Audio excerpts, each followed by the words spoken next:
Hoje nós estaremos dando prosseguimento à análise dos sofrimentos, que é o segundo capítulo do livro Plenitude.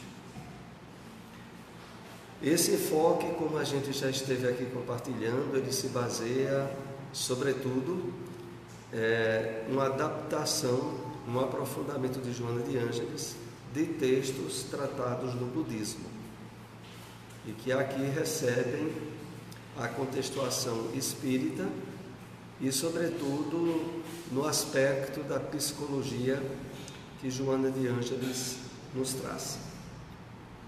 Vamos ver aqui a introdução do nosso estudo a partir do livro Comentários do Espírito Emmanuel, o Evangelho de Marcos, capítulo 5, versículo 9.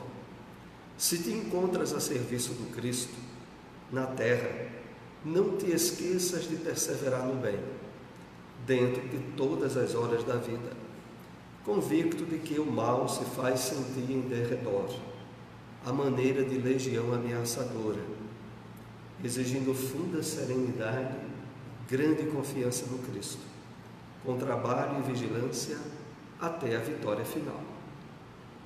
Vamos fazer aqui algumas observações, servindo de uma ponte com o nosso estudo de psicologia. Emmanuel aqui sempre nos concita a reflexão, ao despertar da nossa consciência profunda. Porque uma mensagem como essa, na qual ele se dirige aos espíritas, sobretudo, ele começa dizendo: se te encontras a serviço do Cristo. Porque tu podes estar na doutrina espírita, mas não estar a serviço do Cristo, dependendo de como nós aproveitamos e vivenciamos as mensagens contidas no Evangelho de Luz. Mas aí ele diz, olha, se te encontras, reflete como é que tu te encontras. E aí ele continua dizendo, não te esqueças de perseverar no bem, dentro de todas as horas da vida. Como é isso aí? Perseverar no bem, dentro de todas as horas da vida. Para que isso aconteça, é indispensável que, em termos de consciência desperta, ao longo das inúmeras atividades que nós desempenhemos durante o dia, nós estejamos atentos à maneira de observar, à maneira de interagir, à maneira de se comportar diante de um mundo, sobretudo, materialista, onde a grande maioria das pessoas tem uma vida desfocada dos objetivos espirituais, sobretudo trazida a nós pelo Evangelho do Cristo. Então, é necessário que isso seja algo que a gente está trabalhando nas diversas situações e circunstâncias do dia a dia, para que a gente persevere no bem dentro de todas as horas da vida, convicto de que o mal se faz sentir em derredor, à maneira de legião ameaçadora. Como é isso? Quer dizer que nós estamos, sobretudo durante a nossa encarnação, envolvidos ou sobre a ameaça do mal ao derredor de nós. Esse mal aqui, entendamos bem, é tudo aquilo que nos vincula aos degraus iniciais da nossa caminhada evolutiva, no qual nós estivemos envolvidos nos instintos, nas necessidades mais prementes, nas paixões em desequilíbrio, e que, estando agora despertando para o espírito imortal, essa realidade na qual nós estivemos antes vivenciando, não pode mais fazer parte do contexto da nossa vida atual. Quando isso ocorre, o mal está tomando conta de nós. O mal aqui como símbolo de toda a área que está no nosso psiquismo, no nosso inconsciente, aonde experiências de vício, de crimes e de desequilíbrios não se apagaram totalmente e que podem a qualquer momento emergir, subir e fazer com que nós tenhamos atitudes irrefletidas, desequilibrantes e provocadoras de sofrimento em nós e nos outros. Então, isso é devido a isso que Emmanuel diz aqui a nós: o mal se faz sentir em derredor, à maneira de legião ameaçadora, exigindo funda serenidade e grande confiança no Cristo. Essa exigência de funda serenidade e grande confiança no Cristo, ela só advém, e nós podemos dizer isso com absoluta convicção, na proporção e na medida que o conhecimento do funcionamento das leis divinas, revelada a nós, a princípio pelo Evangelho do Cristo, em mais detalhe através do cristianismo redivivo, que é a doutrina espírita. É preciso conhecermos muito bem como funcionam esses mecanismos, porque é a partir dele que um estado de confiança, de serenidade, de equilíbrio emocional, mental, espiritual, podem de fato se estabelecer em nós. Estando como todos nós estamos, no mundo de provas e expiações, arrodeado de mudanças e vicissitudes, de doenças e de problemas que se renovam, para que a serenidade e a confiança estejam bem firmes, é necessário que o nosso envolvimento no entendimento da vida, em termos de leis estáveis, criadas e destinadas para o nosso êxito, para a nossa paz, para a nossa felicidade, esteja bem compreendido por nós. Com trabalho e vigilância até a vitória final. Porque esse entendimento, que a princípio é básico das leis divinas, deve ter naturalmente uma consequência, uma mudança profunda na nossa maneira de interagir no mundo material.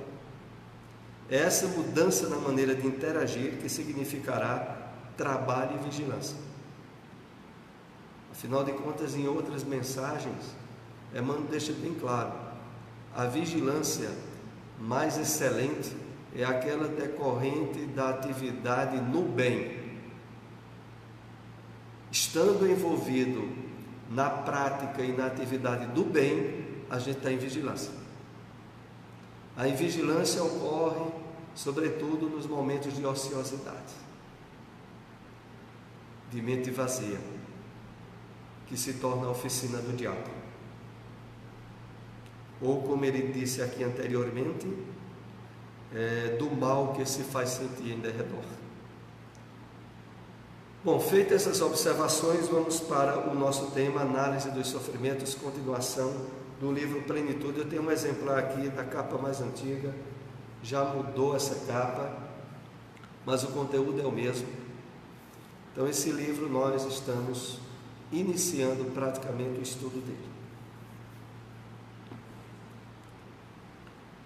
E continuando, aqui diz a nós o seguinte: quase sempre as terapias tradicionais removem os sintomas sem alcançarem as causas profundas das enfermidades.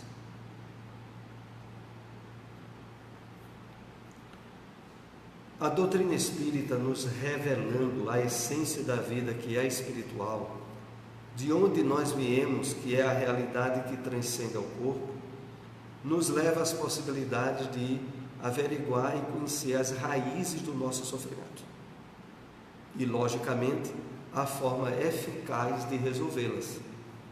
No mundo de efeitos, que é o mundo material em que nós estamos, a medicina, os recursos terapêuticos buscam, sobretudo, curar os efeitos, mas não fazem o trabalho eficaz em relação à origem, às raízes do sofrimento da doença, porque essas raízes justamente estão fincadas na nossa realidade espiritual. Para resolver o mal pela raiz, indispensável, mergulhemos dentro do nosso eu, busquemos através do esforço do autoconhecimento, do despertamento da consciência, à percepção dos conflitos, dos estados de infelicidades pessoais, que de forma muitas vezes sutil envolve a nossa vida e estabelecem doenças. Porque a forma efetivamente mais plena de estabelecer um clima de saúde e de harmonia, ele advém, sobretudo, como resultado de um bem-estar, de uma alegria, de uma harmonia que, quanto mais profunda e estável, se traduzirá como decorrência em saúde física, emocional, mental, espiritual. Então, esse slide nos leva a refletir sobre o autoconhecimento e a busca de entender, em termos de consciência, qual é de fato a nossa verdadeira natureza, em termos de paz, equilíbrio, bem-estar, harmonia e, em termos assim bem genéricos, o equilíbrio com o que nós entendemos ser as leis divinas que estão dentro da nossa consciência. É esse equilíbrio que de fato resolve na raiz todas as enfermidades. Então, concluindo, as enfermidades, as doenças, os desequilíbrios orgânicos, emocionais e psíquicos advêm do afastamento nosso das leis divinas.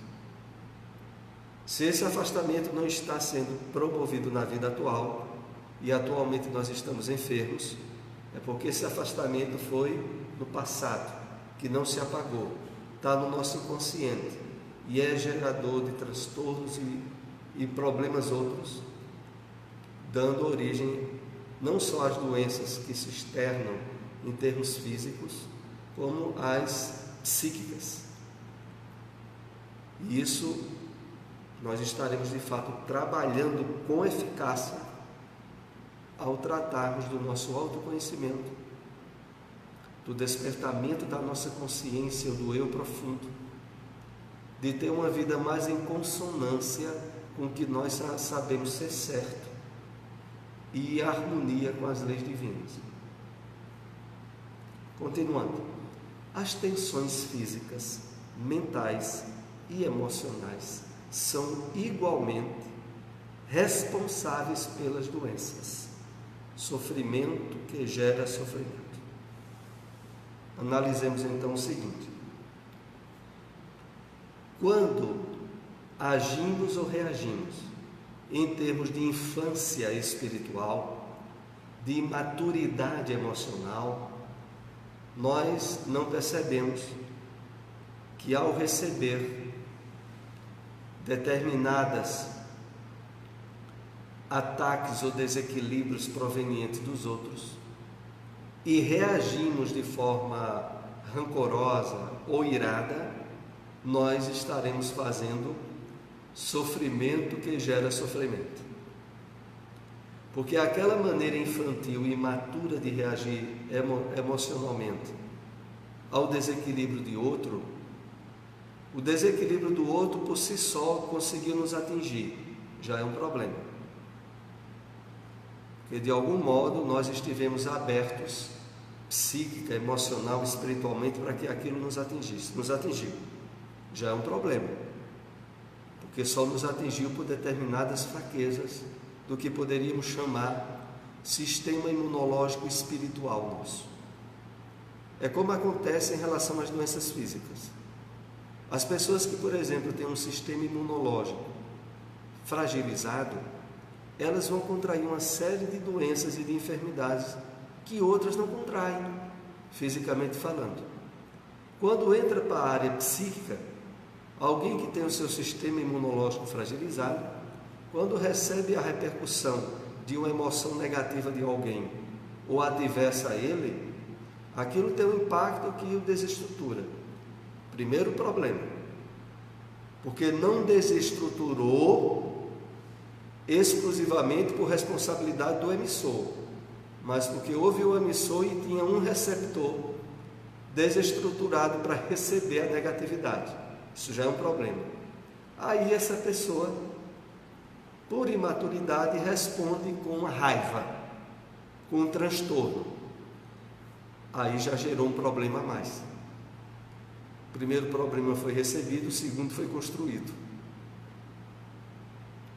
Assim, as tensões físicas, mentais e emocionais tão comuns no relacionamento humano, no mundo de provas e expiações, tornam-se fatores geradores de sofrimento em cima de sofrimento.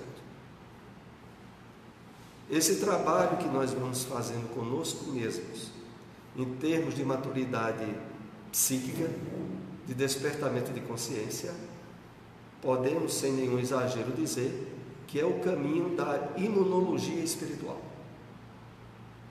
para estabelecer barreiras, aonde os desequilíbrios vibratórios, energéticos, emocionais dos outros fiquem com os outros e não recebam acolhimento em nós. Precisamos estar muito bem para que isso não aconteça. Aí o mal não tem acolhimento nenhum e o veneno fica com aquele que o construiu e a gente não recebeu. O homem, desde as suas origens sociais, aprende a ter medo,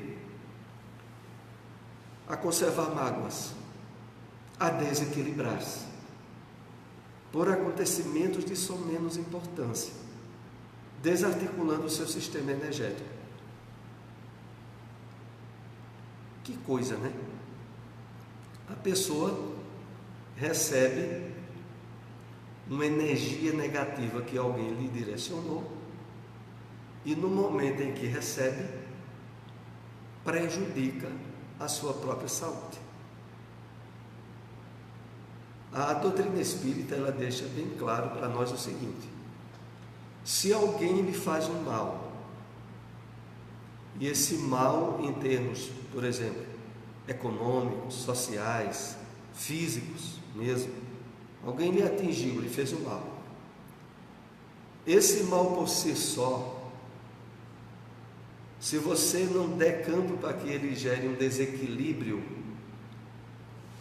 de segunda via, como é esse que nós estamos tratando aqui, aquilo que lhe atingiu, proveniente de outrem, resolveu de uma forma dolorosa, mas resolveu algum tipo de carga negativa que você trazia dessa vida do passado. Por isso foi que você esteve em contato com aquela situação. Isso é como acontece assim, veja, a pessoa está no Brasil e viaja para o exterior, e naquela cidade onde ele vai, que pode ser até de férias, alguém portador de um vírus contagioso estava lá esperando ele. Ele volta para o Brasil doente. Observando um fato desse apenas pelo olhar do acaso ou do mundo materialista, a gente diz, mas que azar, hein? Isso estava boazinha, ele sai daqui, vai para o exterior para voltar doente. Que azar! Do ponto de vista espiritual, é evidente que situações como essa, sobretudo quando é geradoras de uma doença séria, de um problema orgânico, de uma repercussão maior para aquela pessoa, isso não foi por acaso. Essa forma dolorosa de equilibrar-se através de uma doença não deixa de ser algo que de alguma forma o espírito está resolvendo algo do seu passado. E isso fica muito evidenciado quando sabemos que há outras pessoas que, por exemplo, nesse caso que eu citei, poderiam conviver com a pessoa doente lá do outro lado e não ia adoecer, não adoeceria. Mas o coitado do brasileiro que foi para lá voltou doente. Então, isso que eu cito serve para que nós reflitamos o seguinte: havendo isso e não havendo por parte da pessoa atingida, um desequilíbrio, aquele mal é resgate. Resolveu alguma situação. Mas se a pessoa pega aquilo, se revolta, se desequilibra emocionalmente, essa segunda enfermidade é o resultado do mau uso do livre-arbítrio dela na vida atual. E agora ela está gerando uma enfermidade, um problema que não precisaria ter. Aquele que foi ocasionado por outrem, externamente a ela, é mecanismo de promoção espiritual para ela. Mas esse outro que é decorrente do mau uso da sua liberdade, é, como diz o Evangelho, sofrimento voluntário, provação voluntária. Pois não. Geraldo vai lhe ajudar ali com o microfone. Mas também tem que lembrar que assim, se for uma doença que você não tinha como ter o controle, né? Porque vai, aí esses jovens que não conseguem carnaval, vai para a Bahia, quando chega lá, né, se envolve com as moças, que volta com uma doença que não, ela estava esperando. Não, você foi irresponsável e é um suicida, né? Porque tem muitos outros também que viajam, não, estou em outro lugar, não posso fazer o que eu quiser. Chega lá e encontra alguém que está infectado, né? Ou então dá um tiro, alguma coisa, ele mata outro. Porque aí aí é o reflexo da imprudência e do mau uso do livre-arbítrio.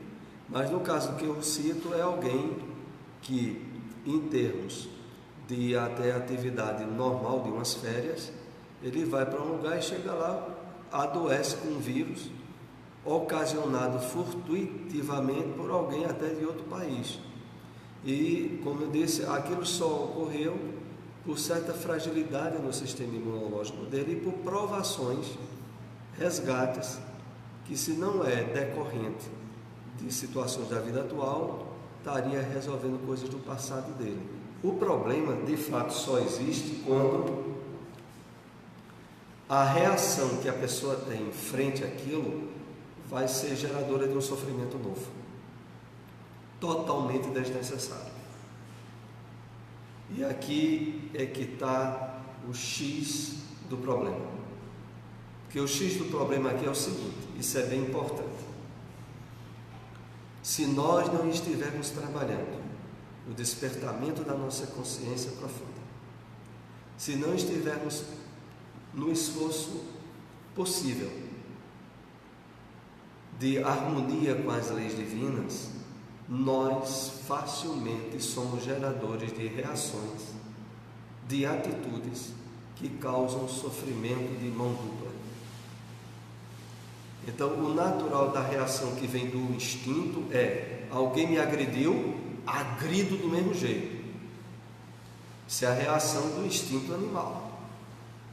E nessa reação, não é só esse estudo que nós estamos aqui tendo, mas as modernas pesquisas nas neurociências deixam bem claro que o acesso de cólera ou de raiva, em termos hormonais, é gerador de um veneno interno da pessoa, que pode levar até um mal súbito, a um infarto, a um problema mais sério ainda, a um AVC, quando isso gerou uma tensão muito grande, e que na verdade é o resultado do mau uso do livre-arbítrio agora pela pessoa. Para que nós evitemos e deixemos de ser vítimas de nós mesmos, indispensável o trabalho de despertamento espiritual. Continuemos. Passa de um aborrecimento para outro, cultivando vírus emocionais, que facultam a instalação dos outros degenerativos, responsáveis pelo agravamento das suas doenças. Aqui tem alguns aspectos bem importantes para que a gente destaque. O primeiro deles é que a expressão de emoções em desalinho e desequilíbrio fomenta o cultivo de vírus. emocionais. Em termos comparativos, nós sempre somos chamados a perceber e analisar que aquilo que ocorre no mundo material, em termos físicos, é uma cópia do que ocorre no mundo espiritual.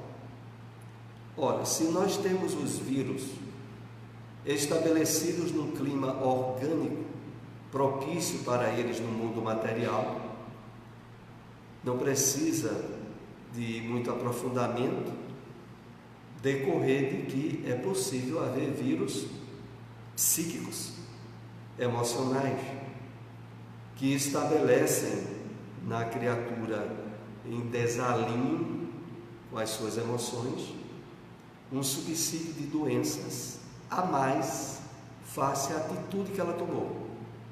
E aqui diz assim: degenerativos, responsáveis pelo agravamento das suas doenças. Então, o problema ainda a mais é que, vejam como é que se dá. Quando alguém nos agride, por exemplo, verbalmente,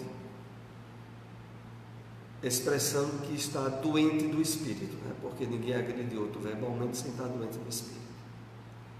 Naquele momento em que a pessoa esteve aberta e aquela agressão emocional atingiu a nós, ela já nos causa, em termos de enfermidade, a possibilidade de curtir alguma doença. Só que quando a gente reage com raiva, a fragilidade orgânica nossa é duplicada. Aí é que aquilo que a pessoa mandou vai causar um distúrbio, um problema multiplicado em nós. É por isso que aqui diz, pelo agravamento das suas doenças, porque acaba piorando aquilo que a pessoa emitiu para nós. E aí a gente compreende muito bem, em termos neurológicos, psicológicos, aquela mensagem do Cristo. Quando alguém nos bater numa face, apresentar em outra, que é objeto de inúmeras interpretações. Mas, entre outras, que inclusive Emmanuel analisa muitas vezes, ele diz assim, que quando alguém agride a pessoa fisicamente, ela já está num nível de desequilíbrio que não há conversa, não há atitude que possa ajudar ela a perceber o absurdo que fez, que não seja mostrar o outro lado que não está ferido, para chamar a atenção dela o que é que ela fez. Vejam como Emmanuel analisa a coisa. Apresentar uma face, apresentar outra face quando alguém nos bateria seria a única possibilidade de chamar a consciência o absurdo que aquela pessoa fez, porque nenhuma outra atitude poderia resolver caso essa não resolvesse. É claro que na atitude instintiva e de reação puramente humana se parte para uma agressão de revide, que, como nós estamos aqui estudando, será provocadora de distúrbios e problemas psíquicos e emocionais duplamente em nós. E aí a pessoa poderia dizer assim: veja só, eu não tenho nada a ver com o caso, alguém me agride, eu vou reagir que eu não tenho sangue de barata, e isso me prejudica duas vezes. Realmente prejudicará duas vezes. É claro que dentro do que nós temos estudado aqui de consciência, de despertamento do eu profundo, a reação perante qualquer tipo de agressão ou de desequilíbrio de outrem não pode ser através de uma atitude de fingimento ou de hipocrisia. É preciso que esse material, como nós estamos aqui estudando, já tenha sido objeto de reflexão, de aprofundamento, de tal maneira que, apresentando-se uma situação como essas que aqui citamos, nós possamos reagir em termos de manifestar o nosso equilíbrio, sem que isso seja uma atitude de fingimento, de querer parecer santinho, quando dentro de nós estaria a vontade de pular no pescoço do outro. E aí não pula no pescoço e fica querendo apresentar sorriso de hipocrisia. Aí também há.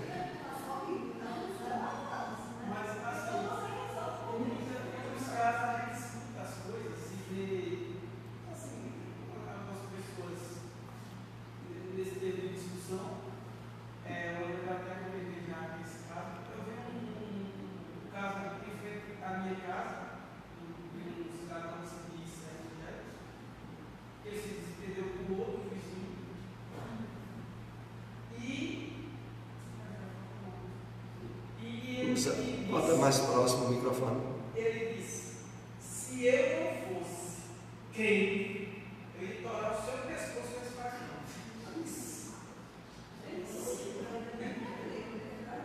Assim, tem um lado bom que ele não fez, mas veja que ele tem dentro dele. Certamente dentro dele tem um caldeirão fervente, que por outro lado não deixaria de trazer alguma repercussão negativa para a saúde física e emocional dela. É por isso que o Espiritismo, mostrando a nós de forma lógica e racional as raízes de toda a problemática que a gente passa no mundo material, nos dá as ferramentas para termos atitudes e comportamentos estáveis e em harmonia com nossa vontade, e não com a aparência premiada pela vida social ou pelas aparências do mundo material.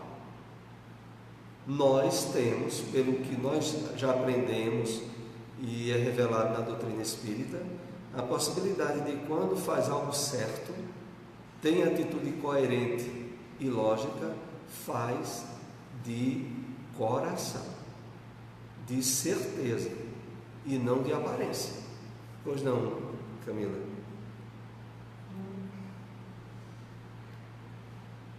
De uma forma que comentando o que o Jean falou, as religiões, de uma forma geral, eu acredito que elas têm muita responsabilidade para segurar o lado animal da gente, né?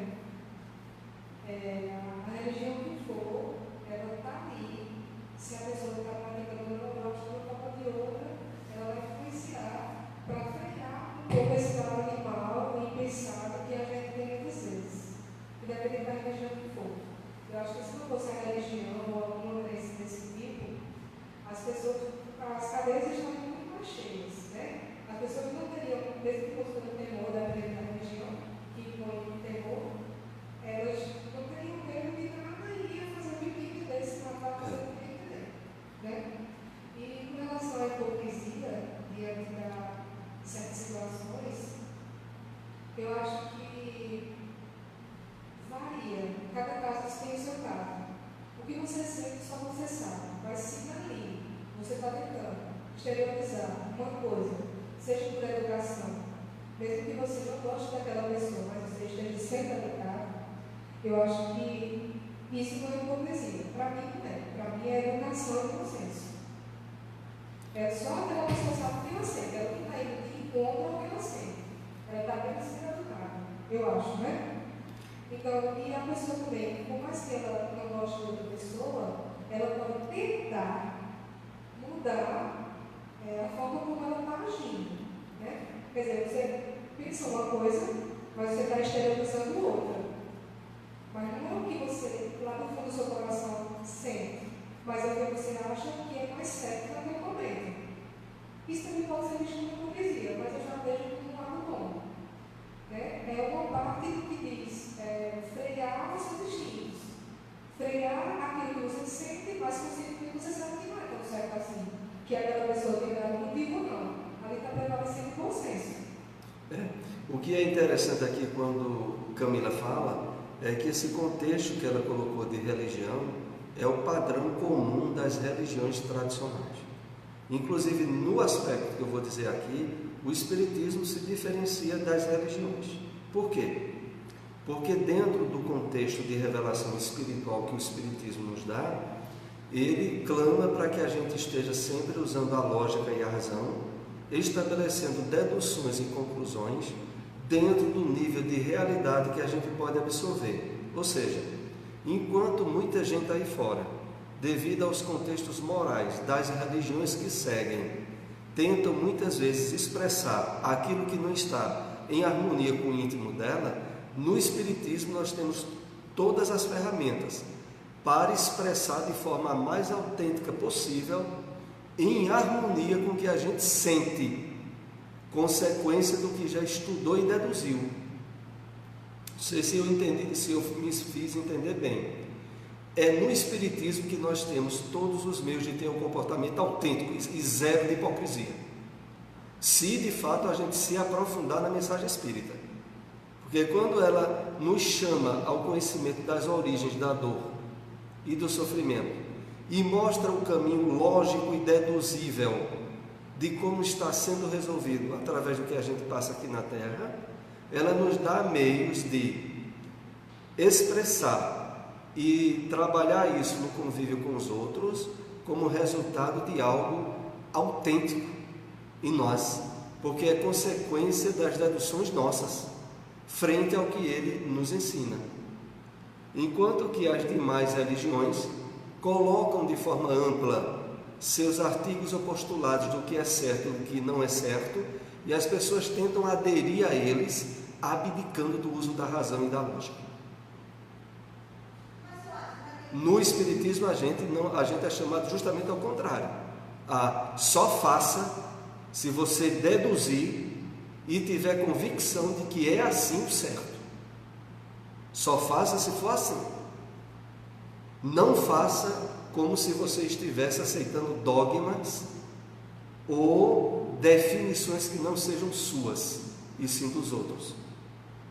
É por isso que a gente tem que se questionar muito. Pois não? Naquele livro Amanhecer do Novo Livro, logo nas primeiras, onde ele fala sobre, ele tem uma parte onde ele fala sobre a religião de Moisés, né, e o ensinamento de Jesus, onde ele diz que Moisés recebe os 10 mandamentos, né, mas diante da sociedade ele teve que implantar novas regras para poder conviver. Enquanto que Jesus vivenciou o sentimento dele, assim, o amor, o verdadeiro amor, né? Que se entregou, que passou por todas as provações.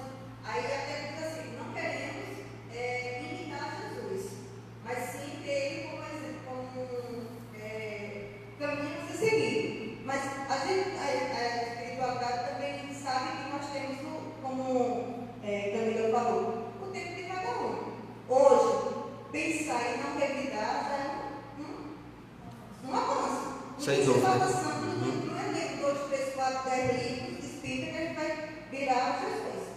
Então, aos pouquinhos, eu acho importante assim. Aí eu estou pensando, mas eu estou praticando. Já melhorei. Ótimo. Então vamos trabalhar para que o sentimento de revolta, de ódio, com aquela pessoa que seja modificada, e a gente compreenda que aquela pessoa está doente. Tanto quanto a gente. Porque nós também temos nossas doenças, né? De certo modo, é por causa disso que vieram essas obras de psicologia espírita, para evitar de que no Espiritismo se estabelecesse uma linha de conduta e de atitudes que nada mais são do que o reflexo espiritual do nosso passado em outras religiões, onde quando a gente agora chega no Espiritismo, quer seguir regras ou normas de condutas sem que elas de fato sejam resultado de um esforço de compreensão e de razão de nós mesmos.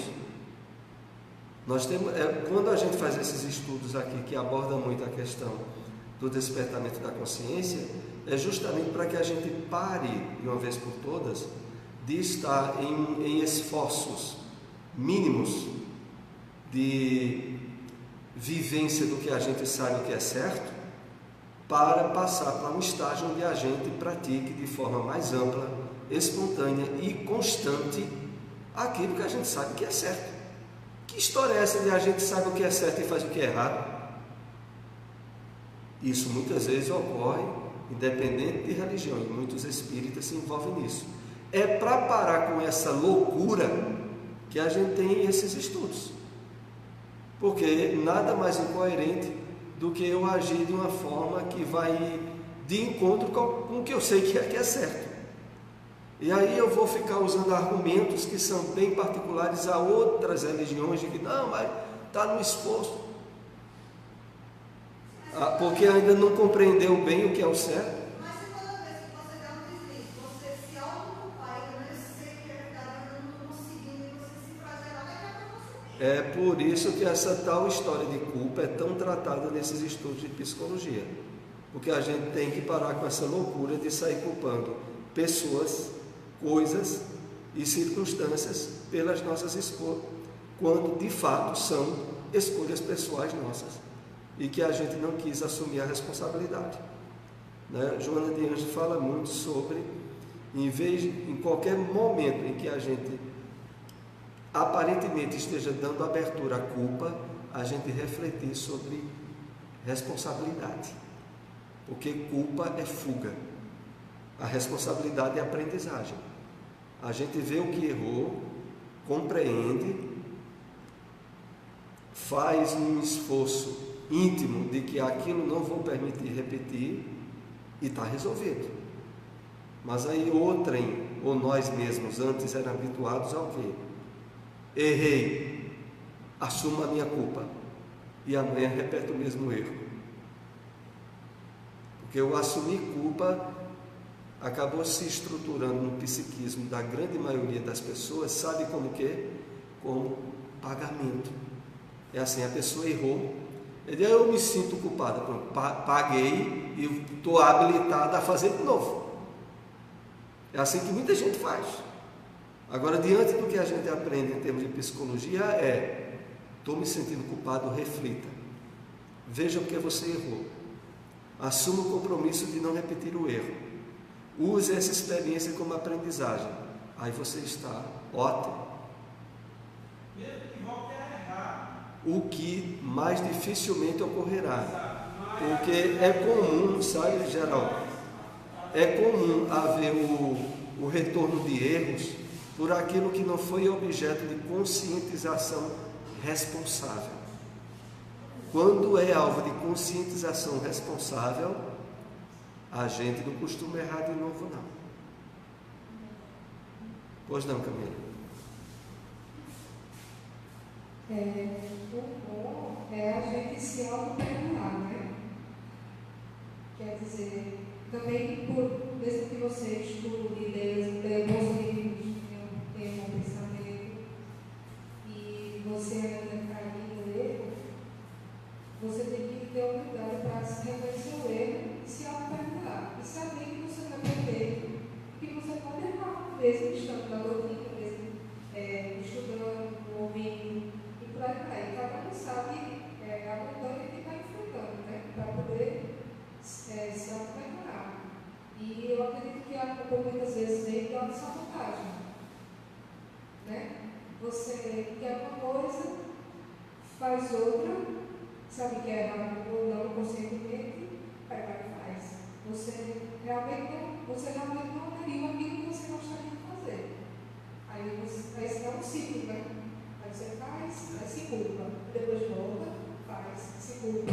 É verdade. Essa situação tem tudo a ver com aquela introdução que a gente fez de Emmanuel sobre o mal em derredor e do acesso do nosso inconsciente de desequilíbrios sabotando a nossa vida atual.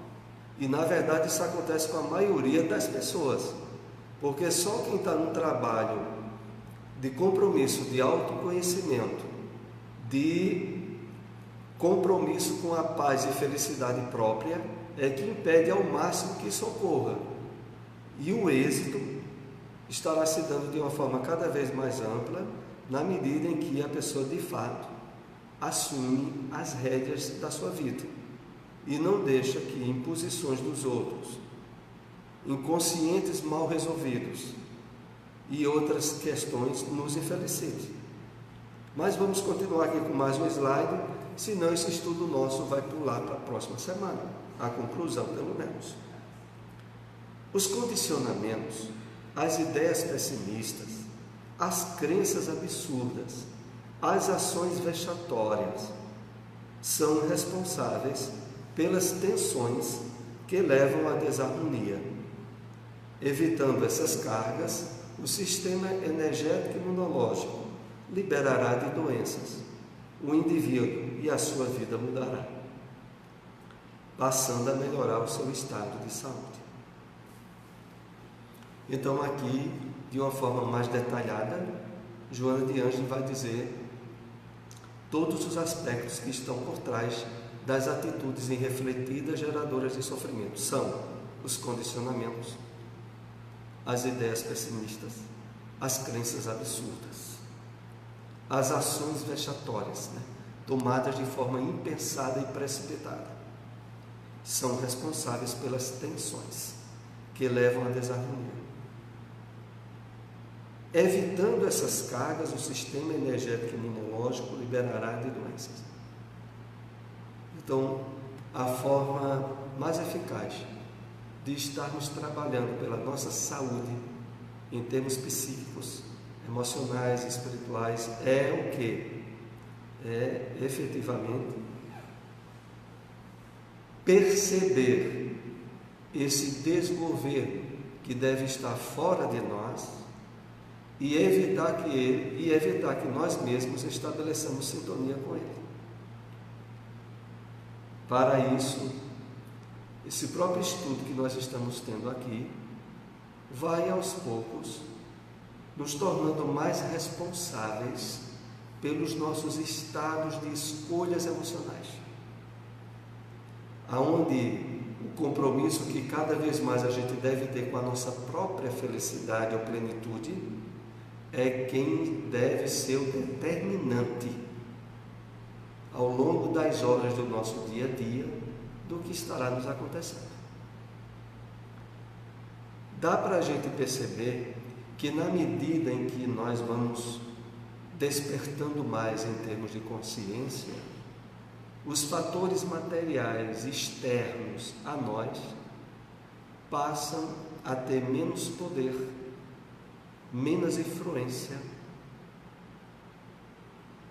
e, consequentemente, podemos ter mais estabilidade no clima, que, entre outros aspectos, é aquele que Jesus anunciou quando disse que o reino de Deus está dentro de vós.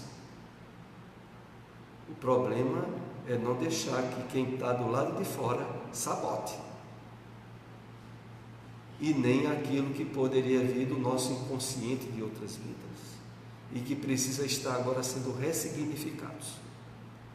Eu gosto muito dessa palavra, inclusive muito usada num livro que eu citei aqui, não sei se semana passada, se foi, eu volto a citar, que é um livro da série espiritizada chamado Eu, Espírito e Imortal, que é de Afro Stefanini. Esse livro Eu, Espírito Imortal, ele tem um enfoque psicológico grande sobre o fato de cada personalidade que a gente tem quando reencarna na Terra, ela se estabelece para ressignificar as anteriores.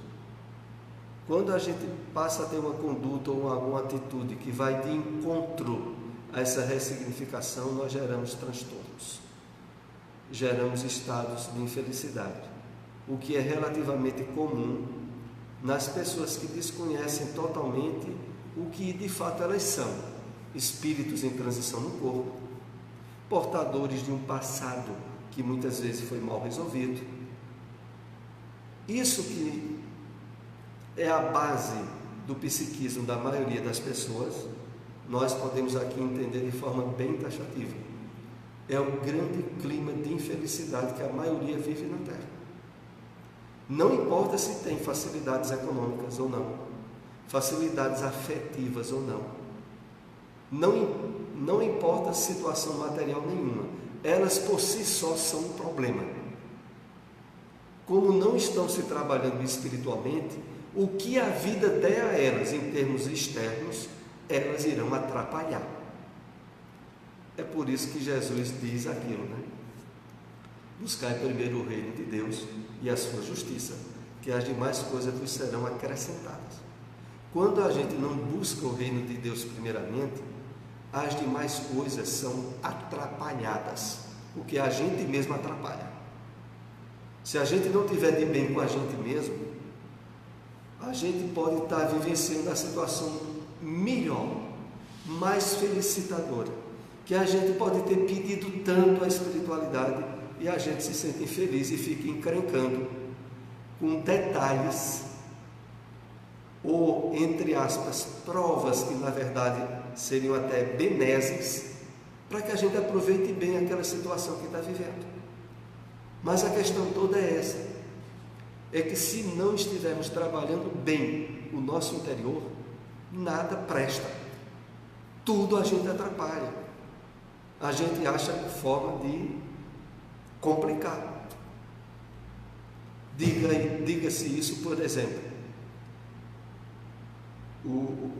aquilo que atribuem como sendo causa de infelicidade e que a culpa em termos reais é zero. Por exemplo, os casamentos ou relacionamentos afetivos. Cada vez mais, pelo contato que eu tenho com pessoas, é assim: homens certos casados com mulheres erradas, mulheres erradas casadas com homens certos. E aí se dá o seguinte: a pessoa pode ter um companheiro ideal, por exemplo, se for uma mulher, tem um companheiro ideal, mas como ela não trabalhou bem os valores espirituais nela, ela vai atrapalhar tudo, ela vai complicar tudo. O relacionamento, mais cedo ou mais tarde, vai ladeira abaixo, porque não tendo ela o nível interno de compartilhar uma harmonia que proteja e beneficie o relacionamento, ela vai estar trabalhando. O mesmo, claro, também acontece com alguns homens. Podem estar casados com as mulheres mais certas, mas se eles não estiverem muito bem com eles, nada está certo, tudo está errado. E tudo é gerador de insatisfação, de conflitos, de problemas, quando na verdade o problema é a própria pessoa. E ela fica jogando nos outros.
É claro, a questão toda, e aqui nós já várias vezes compartilhamos o esclarecimento, é que,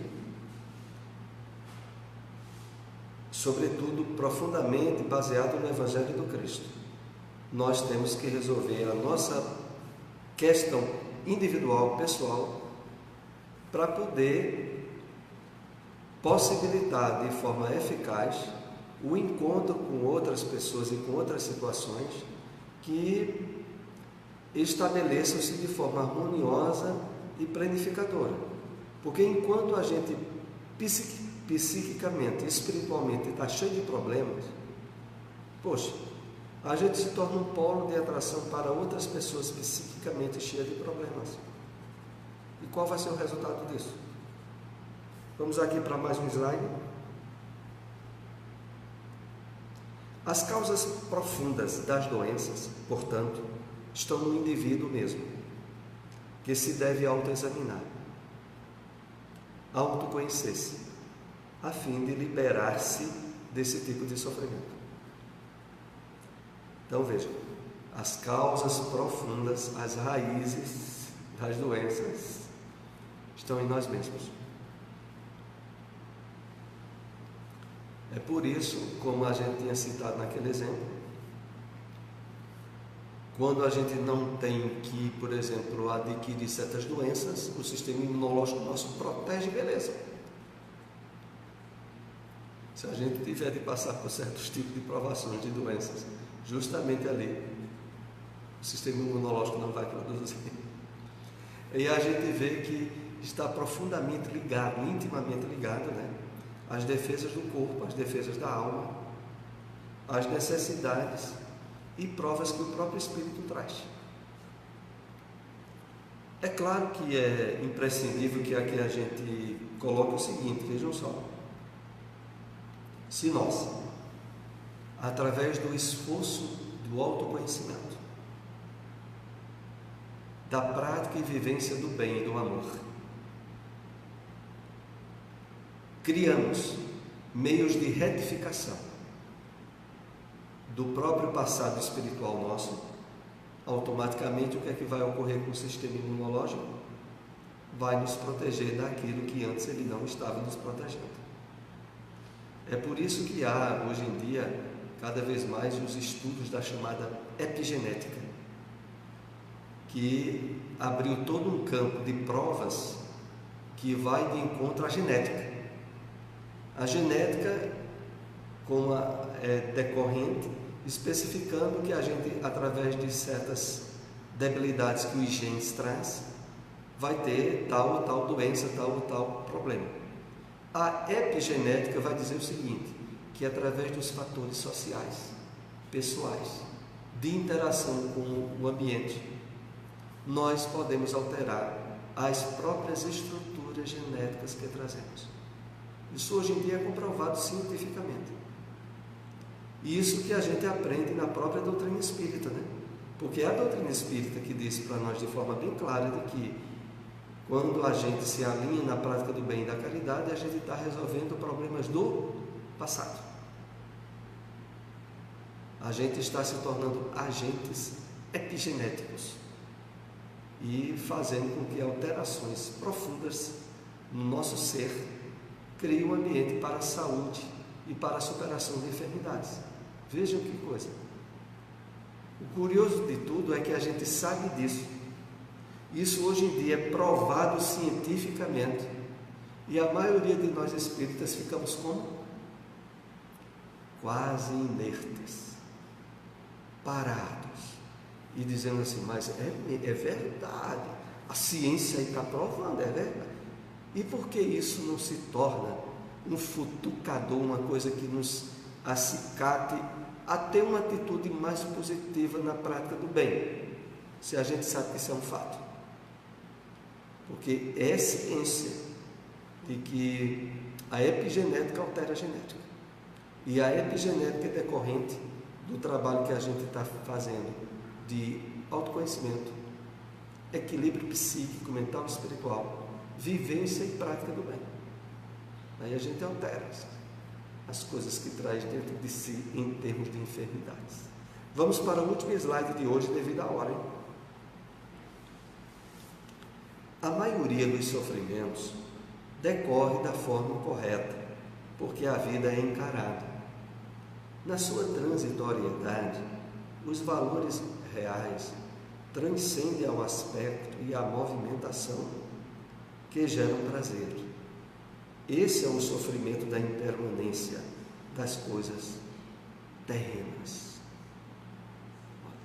A maioria dos sofrimentos decorre da forma incorreta, porque a vida é encarada. Isso está dizendo a nós, com outras palavras, que se o nosso entendimento da vida tiver entrado num alinhamento de coerência, sobretudo com o que nós aprendemos em termos de revelação espírita, nós teremos resolvido a maioria dos nossos sofrimentos. Naturalmente. É por isso que eu já contei isso mais de uma vez em palestra, mas eu volto a contar aqui aquilo que André Luiz Peixinho disse, que era o único e maior problema que nós temos. Já pensou a gente ter só um problema para resolver? Não é pagar a conta de luz, nem a operação dos bichanos que a gente tenha. Isso não é problema. Isso não é problema nenhum. Só tem um problema. E se a gente resolver ele, está tudo resolvido. Que é o quê? Nossa relação com Deus. Nosso entendimento das leis divinas. O funcionamento delas em nossa vida. Resolvido essa questão, está tudo resolvido. Tem problema. A gente ameniza e trabalha eficazmente todos os outros. Então, voltando aqui ao texto, na sua transitoriedade, os valores reais transcendem ao aspecto e à movimentação que geram prazer.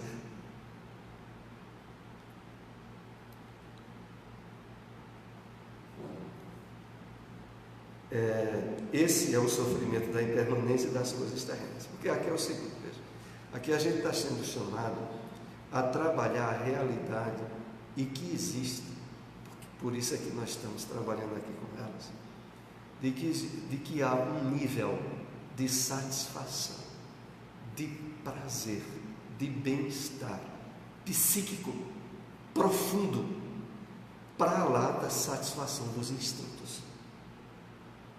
Opa, vamos mastigar bem isso.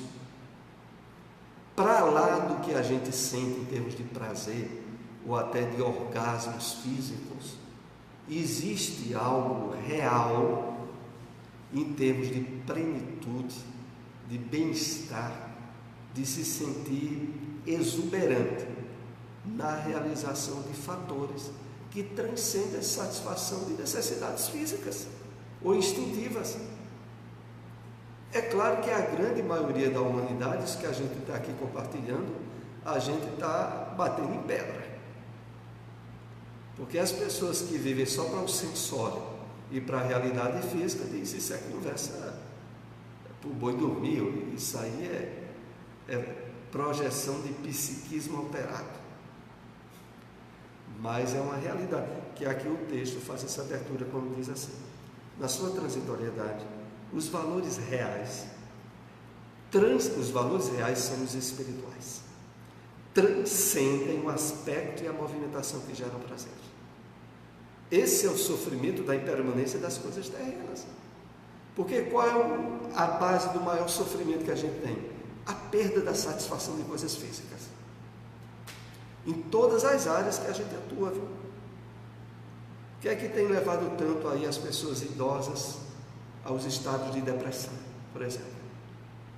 O fato de não poderem ter mais um instrumento físico que lhes satisfaça o que antes elas tinham e que agora a natureza dos processos degenerativos do corpo não possibilitam mais. E tendo certas facilidades materiais, elas entram em depressão, em revolta íntima. Porque acham que o quê? Que a vida é uma busca insofreável de realização e de satisfação das necessidades físicas e instintivas. Isso precisa ser, como nós estamos aqui abrindo as possibilidades, trabalhado. As satisfações na transcendência, na plenitude. Eu me lembro aqui, fechando esses comentários, de um seminário que Divaldo Pereira Franco fez. Deve ter no YouTube, eu não me lembro o título do seminário. Quando ele esteve lá na Espanha, uma vez eu falei disso, e que antecedeu o momento no qual ele psicografou o livro Filho de Deus. Aquele livrinho pequeno, que alguns de vocês já leram, e que nós temos para vender aqui na livraria do Bezerra de Menezes, né? Livrinho baratinho e ainda tem desconto de 20%. Então, no livrinho Filho de Deus, foi publicado nos anos 80, quando Divaldo estava numa série de seminários na Espanha. Só que quando Divaldo chegou lá, ele adoeceu de uma espécie de pneumonia e com febre alta no hotel. No outro dia tinha seminários e A princípio até não se sentia em condições, com muita febre. E aí é quando ele disse que Joana de Ângeles chegou e disse a ele que ela precisava escrever um livro. E ele disse, nesse estado de doença, ele escreveu um livro, numa noite só. Foi o livrinho Filho de Deus. E ele disse que quando terminou de escrever o livro, estava melhor. E quando foi dormir, ele conta no seminário, porque isso só está no seminário, de que ele teve o que a gente poderia chamar de um orgasmo psíquico. Uma sensação de prazer e de plenitude que marcou muito para ele aquilo que era incomum. Então, é esse tipo de situação que aqui é feita a referência.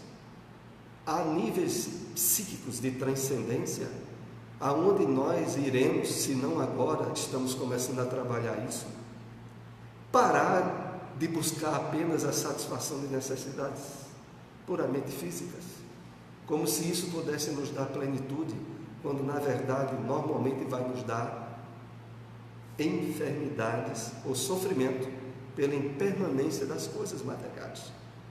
As coisas materiais já estão para passar mesmo. E se a gente se apega demais a ela, desencarna e fica agarrado aí, com grandes dificuldades de interagir com o mundo espiritual, porque só soube interagir com o mundo físico. A hora é chegada, esse tema nós iremos concluir e iniciar o outro tema no próximo encontro, que será o início do capítulo 3, a conclusão desse e o início do capítulo 3. O capítulo 3, para que vocês não se surpreendam muito, tem um nome assim, Origens do Sofrimento. A gente vai estar falando muito de sofrimento. Hoje nós tratamos no capítulo 2, análise, e no outro terá origens, assim que nós concluirmos esse e iniciarmos o próximo. O próximo estudo será, se Deus nos permitir, às 16 horas. Vamos para a prece de encerramento. Pedir aí a nossa irmã Camila para ser a intermediária da prece, já que não é todo domingo que ela aparece aqui no nosso estudo, e hoje ela está aí presente.